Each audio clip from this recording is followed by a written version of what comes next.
tíúit agus fáilte go dtí an rang gaeilge aniu bhhailm fécinint tréithe agus na Réaltchomharthaí.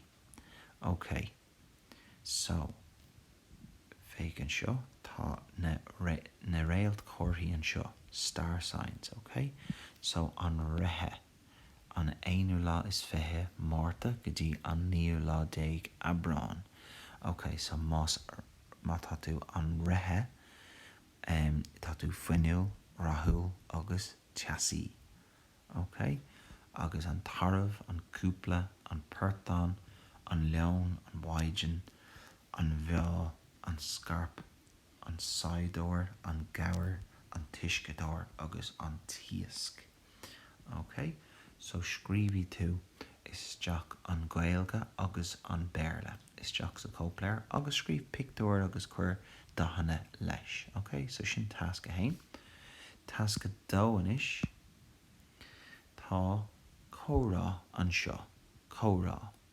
So tá Colleen agus Buachail le caint le chéile. Ok, so tá Eva agus Mícheál. So déireann si Haid a Mhichíl. Cén réaltchomhartha atá agat. Réaltchomharthaí níl is agam caithfí mé admhail. I don't know, I must admit. So he doesn't know what his réaltchomhartha is. Ní thugam aird bith cuasaí mar sin. I don't care about things like that. Well, cén dá tá breithe atá agat. Rugadh mé an 10 lá déag d'Abrán, táim 4 bliana déag d'aois. Ó, an reithe, duine Teasaí, agus cén sort duine thu? Cén sort duine mé?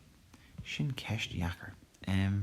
Dígraiseach, dílis, uaireanta bíonn beaganín Teasaí.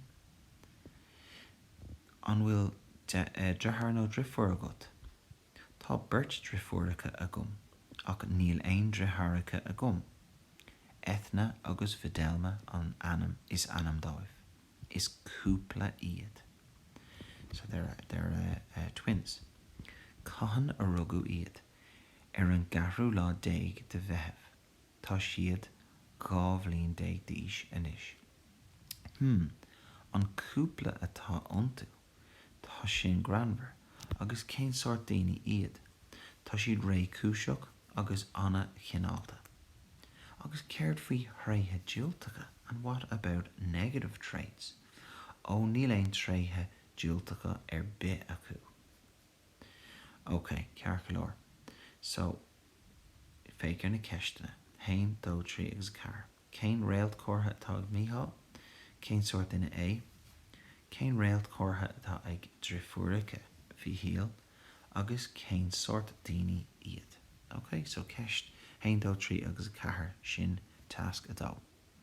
Slán go fóill.